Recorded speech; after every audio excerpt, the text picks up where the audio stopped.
शलोम शलोम शलोम। प्रभु यीशु मसीह नासरी के नाम में बहुत सी सच्चाइयाँ धीरे धीरे सामने आ रही हैं। भौतिक जगत में परमेश्वर ने जो निश्चित किया था वो स्थान की पुष्टि हो रही है।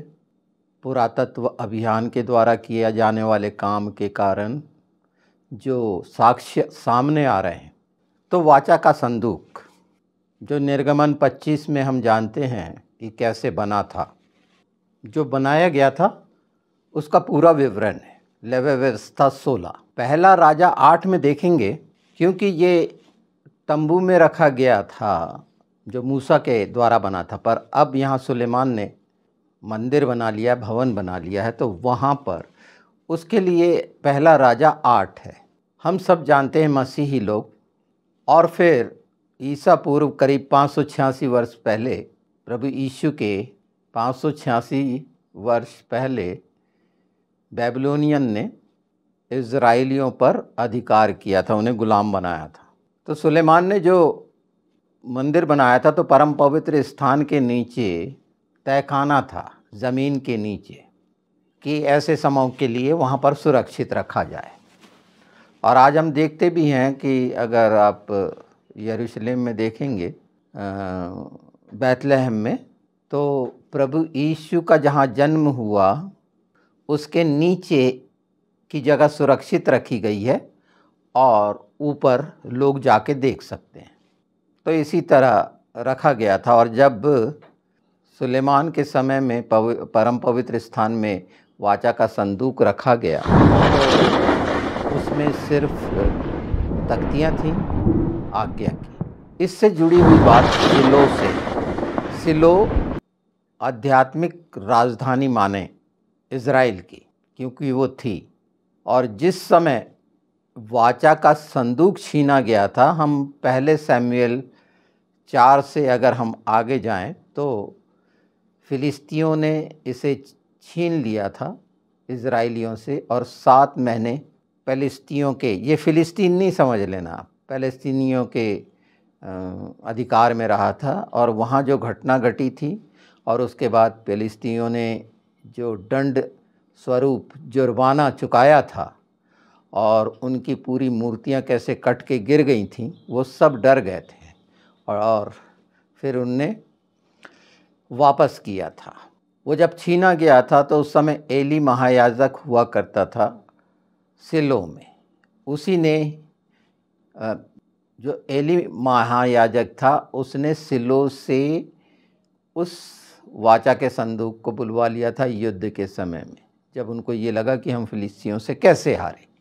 सिलो की खुदाई हो रही है, वहाँ जो अवशेष पाए जा रहे हैं, क्योंकि बलिदान होता था 3 शताब्दी तक वो जगह थी। ये पहचान जो आपके सामने रख रहा हूँ उसके प्रमाण है पुरातत्व।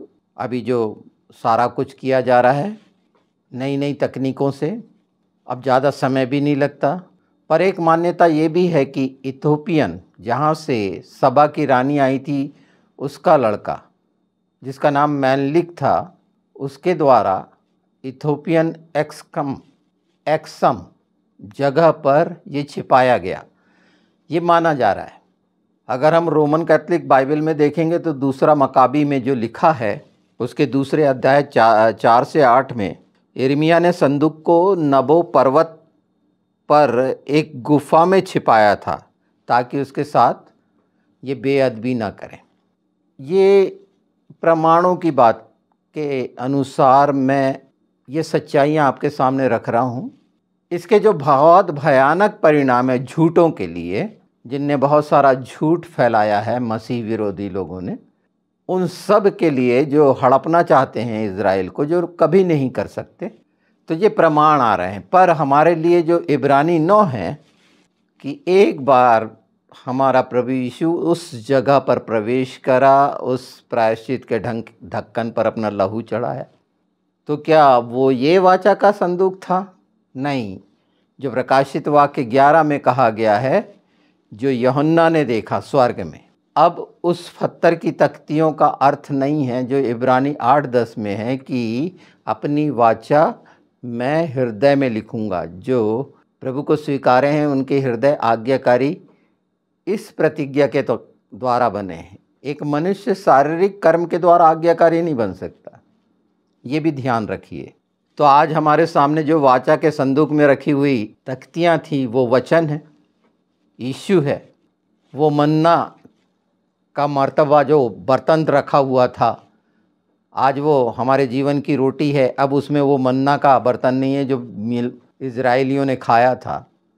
और वो छड़ी जो हारून की छड़ी जिसमें बादाम के फूल फल लग गए थे एक ही रात में, वो चरवाहे की लाठी यीशु है। तो ये सब मसीह में पूर्ण हुआ। तो जो 3 चीज़ें खास थीं, प्रायश्चित का ढक्कन, सोने का, जो प्रभु यीशु को पूरा की प्रतिछाया है, ये लकड़ी पे चढ़ाया जाना। तो आर्क ऑफ कॉवेनेंट जो नूह के जहाज़ को भी बचाने के लिए, इस तरह के 3 बातें हैं। एक मूसा जिससे बचा था, वो टोकरी को भी कहा जाता है, नूह के जहाज़ को भी, और ये वाचा के संदूक को भी। तो सोना जो दिव्यता का प्रतीक है, यीशु। दूसरा राजा 35 अध्याय में 3 पद पर हिजकिय्याह ने यिर्मयाह के द्वारा वो वाचा का संदूक हटवाया था। तो उस वाचा का संदूक और सिलोह के कारण, सिलोह वो द्वार है जो पहचान कराएगा सीमाओं की। तो वाचा का भूमिगत रहना, यीशु का 3 दिन 3 रात कब्र में रहना और उसे पूरा कर लेना, ये चिन्ह है। तो इब्रानी 9 अगर 11-12 देखें तो हमारा स्वर्गीय महायाजक वो वाचा को पूर्ण किया जो वचन की प्रतिज्ञा के अनुसार है। और आज हम कह सकते हैं कि हम बचाए गए हैं। इसीलिए तो हम याद रखते हैं ना, लूका 22-20, ये वाचा का जो हम पीते हैं, नई वाचा का लहू ग्रहण करते हैं। और कुलुसियों 2:17 बहुत स्पष्ट है कि ये सब छाया थी, असली वस्तु मसीह में है। दूसरे इतिहास में ये बातें पाई जाती हैं जो हम जान रहे हैं, सुन रहे हैं। तो आज वो व्यवस्था हमारे हृदय पे लिखी है जो यिर्मयाह 31-33 में हम पढ़ते, देखते और जानते हैं। जब हम इन चीज़ों को जान रहे हैं तो एबाल पर्वत पर जो पट्टियाँ पढ़ी गई थी श्राप की, जिसे डिफिक्सिया बोलते हैं, शाप पट्टिका, वो प्राप्त हुई है। ये स्ट्रेपलिंग के दल ने पाया है, ये खोज करता है। ये करीब माना जा रहा है प्रभु यीशु के 1400 साल पहले का। अगर इसे समझना है शाप और आशीष के पर्वत को, तो यहोशू 8 में आपको मिलेगा। पहले तो समय लगता था, ये सारा परीक्षण करने के लिए भेजा जाता था वहाँ से मिट्टी का जो चल रहा है ना, सिलो, और ये सारा कुछ थिक्सन पैटोग्राफी जो होती है, एकदम एडवांस टेक्नोलॉजी उससे सब। तो अब ये तो इज़राइल में भी हो रहा है। जो फोटोग्रामेटिक मॉडल है, इनका प्रयोगशाला में विश्लेषण किया जा रहा है। तो ये भौतिक जगत की समृद्ध संस्कृति जिसके प्रमाण है सबसे पुरानी। बाकियों की चीज़ें कहानी कही गई हैं, पर यहाँ प्रमाण है। और इसलिए अब सारा विश्व इस बात में एक मत होते जा रहा है धीरे धीरे कि यहूदियत से सारी बातें निकली। यहूदियत ने मूर्ति पूजा को स्वीकार कर लिया और ये दुर्गति हुई। आज तमाम मूर्ति पूजक, ये यूनानी, मिस्र, बेबीलोन, ये सब मूर्ति पूजक देश थे। इंडिया में मूर्ति पूजा थोड़ी थी, पर उनके द्वारा जो आई तो यहाँ भी मूर्ति पूजक हो गए। पर अब ये मूर्ति पूजा से कैसे मसीह की ओर आ रहे हैं। जैसे इज़राइल ने मूर्ति पूजा छोड़ी, तब वो स्थायी हुआ 1800 साल बाद 1948 में। ये जगह उनकी है, प्रतिज्ञा की भूमि है, प्रॉमिस लैंड है, कनान देश। ये अब धीरे धीरे लोग जान रहे हैं, लोग बोलने लग गए हैं पुराना नियम और नया नियम। तो वो जो सिलोह का कुंड हम बाइबल में जानते हैं, वहाँ पर वहाँ की सच्चाइयाँ भी स्पष्ट दिखने और लोगों को समझ में आने लगी। हम तो छूट गए ना उस शाप से जो गलातियों की 3:13 में कहा, व्यवस्था के सांप से हम निकल चुके हैं। तो वो बात साबित हो जाएगी जो सिलो की खोज के द्वारा सामने आ रही है ना। तो वो कथा पूरी जो काम चल रहा है पुरातत्व का सिलो में, वो सब बातें सामने आ जाना है। क्योंकि अविश्वासी, उनके लिए ये निशान, ऐसे चिन्ह मायने रखते हैं, क्योंकि ये बहुत बहुमूल्य हैं। विश्वासी इस पर ज़्यादा ध्यान नहीं दे पाते कि कितना मुख्य है ये।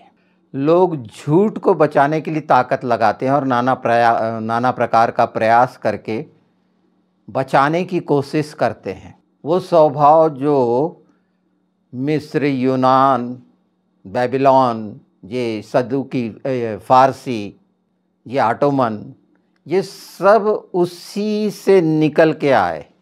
ये मूर्ति पूजक हैं, अभी भी इनके यहाँ ऐसी कोई चीज़ नहीं है। सब इधर उधर का कलेक्शन करके जैसे नए नए पंथ बनते हैं, तो वो इस तरह का एक कल्ट है ये मिडिल ईस्ट में जो पाया जाता है। और जो पाया जाता है वो स्वभाव सारे संसार में पाया जाता है। और उसका नतीजा आप देखते हैं कि वो खुलेआम जिहादी कहलाते हैं। जिहादी शब्द उनको अच्छा लगता है क्योंकि वो शक्तिशाली होने का उनको एहसास होता है कि हम सबसे शक्तिशाली हैं। पर हालात क्या हैं उनके, कैसे गंदे गंदे काम हैं, ये सब जग जाहिर है। उनके लिए ये धक्का है कि जो आशा लगाए हैं कि ये फ़िलिस्तीनी हो जाएगा, नहीं नहीं नहीं। अब वो उस दिशा में इज़राइल जा रहा है कि जो वादा की भूमि में पूरा अधिकार करेगा। और ये कुछ नहीं कर पाएंगे क्योंकि वो बात पूरी होनी है। इसीलिए मैंने ये पक्ष रखा है। ये पुरातत्व का पक्ष ऐसे ही नहीं रखा है, पर ये जो दूसरा खतरनाक हिस्सा छिपा हुआ आतंकवाद का, परमेश्वर विरोधी का, ये बदलने भी जा रहा है।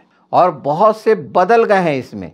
जैसे जैसे सच्चाइयाँ जानेंगे बदलेंगे। इन्हें भयभीत करा गया है, कट्टरवाद ने भयभीत करा है। इसीलिए समाज के डर से कि समाज क्या कहेगा, अभी वो निकल नहीं पा रहे हैं। पर सच उन लोगों ने जान लिया है, क्योंकि आज मनुष्य अच्छा पढ़ा लिखा समझदार हो गया है। ज़बरदस्ती किसी चीज़ को वो अपने ऊपर नहीं थोपना पसंद करता। और ये सब, चाहे वो नास्तिक हों, ये सब करवट बदलना है। इस सच्चाई को अंत तक वो जानते रहेंगे और उसके बाद रोएंगे। क्या हाल हुए थे एली और उसके लड़के, दोनों लड़के कैसे मरे। महायाजकी ये एक सबसे बड़ा सिंबल है। आज जो मसीह हैं ये दोहराया जाएगा, स्वरूप बदला हुआ होगा। यह आप अच्छे से याद रख लें। जैसे एली की गर्दन टूटी थी ना 98 ईयर में, पीछे गिर के मरा था, वो महायाजक था, अंधा हो गया था। जैसे आज अंधे हो गए हैं याजक, तो उनकी औलाद, उसकी औलाद एली की कैसी मरी थी। व्यभिचार की औलाद हो गई थी, बाप को दिख रहा नहीं था। और सबसे बड़ी घटना हुई थी कि वाचा का संदूक छीना गया था। तो ये तस्वीर यीशु की मसीहों के सामने होनी चाहिए कि क्या वो उनके साथी बने हुए हैं जहाँ से निकल के आए हैं। तो नतीजे जो आएंगे खुद पर और परिवार पर, वैसे ही जैसे यहाँ पर आए। परमेश्वर ने उन्हें नहीं बख्शा, तो ये जिनका न्याय होने वाला है उन्हें थोड़ी छोड़ेगा। यहाँ लिखा है, ये अभियान आप निकाल के देखिएगा नेट पे, 2025 पुरातत्व अभियान ABR टीम का 2025 यानी 2025 का उत्खनन अभियान सिलोह की प्राचीन शहर की दीवार के साथ एक टूटे हुए प्रवेश द्वार पर केंद्रित है। ये सिलोह के पवित्र परिसर में प्रवेश को नियंत्रित करता था। ये सिलोह का द्वार वो, तो ये बहुत मुख्य हिस्सा आपके सामने मैंने रखा है। इसकी गंभीरता को आप कैसे लेंगे। और जब तक सिलोह ना आए, एक वीडियो हुआ है, मिलेगा आपको। जब तक नहीं कहोगे धन्य है जो यहोवा के नाम से आता है, ये सब इतना करीब आते जा रहा है। तो जितना करीब आएगा उतना अभिषेक और सच्चाइयाँ और प्रगटीकरण और प्रकाशन भी आपके सामने आते जाएंगे और पवित्र आत्मा तैयार भी करते जाएंगे आपको। क्योंकि मनुष्य की कोशिश से क्या खोया क्या पाया ये दिख रहा है सारे संसार में। वो जो दिख रहा है उस पर अनुमान मत लगाइए कि क्या होगा। परमेश्वर ने जो अपने समय निश्चित किया है, नंबर्स निश्चित किए हैं, मात्रा, वो अनुपात में ही होगा। और हो सकता है इसका अगर मेरे को वहाँ के मिल जाएं इमेज तो मैं वो भी डाल दूँगा, जिससे और भी ये जानकारी आए सामने। ये सिर्फ इसीलिए ये सच्चाइयाँ भौतिक जगत की हैं, मैं स्वर्गीय स्थान की नहीं बता रहा, क्योंकि ये चिन्ह उन सब के मुंह पर ताला लगाने वाले हैं जिन्होंने व्यर्थ बकवास की है, और वो तमाम झूठे धर्म सामने आ जाएंगे। मैं आपको पढ़ के कुछ सुना देता हूँ। पूर्व एबीआर सत्रों में तंबू और उसकी बलि प्रणाली के महत्वपूर्ण साक्ष्य एकत्र हुए हैं। भंडारण कक्ष एवं विशाल इमारत, चीनी मिट्टी के अनार, पत्थर की बेदी के सींग और एक अस्थि भंडार मिला है। मतलब वो जो जगह है सिलो का जहाँ पर बलि दी जाती थी। प्रोफेसर फिंकलस्टाइन द्वारा 1980 के दशक की शुरुआत में की गई खुदाई में सिलो की दीवारों के खंडरों में उत्तर कांस्य युग, मतलब प्रभु यीशु के 1550 वर्ष पूर्व के विशाल मिट्टी के बर्तनों के टुकड़े और जानवरों की हड्डियां मिली, जो उस काल के पुरातत्व साक्ष्य प्रदान करती हैं। जब बाइबल सिलो में तंबू का उल्लेख करती है, इन उत्खननों के दौरान शहर की दीवार के पास एक प्रारंभिक इज़राइल घर की खुदाई की गई, जिसमें आग से विनाश के साक्ष्य मिले और मलबे में अनुष्ठान संबंधी वस्तुएं मिली, जो किसी धार्मिक परिसर, संभवतः तंबू के परिसर से संबंध का संकेत देती हैं। 2018 में उत्खनन दल ने पुरानी कनानी दीवार के एक हिस्से का पता लगाया जो टीले को घेरे हुए थी, जिसका सामना इज़राइलियों ने भूमि पर अपनी विजय के दौरान किया था। ये खोजें एक ऐसे स्थल की तस्वीर पेश करती है जहां बाइबल के वृत्तांतों में वर्णित महत्वपूर्ण अवधियों के दौरान निरंतर निवास और महत्वपूर्ण धार्मिक गतिविधियां होती रहीं। डिस्क्रिप्शन में मैं ये डाल दूंगा, तो ये उत्साहित आनंदित होने का है, क्योंकि ये गंदगी भी एक साथ इकट्ठे होने वाली है।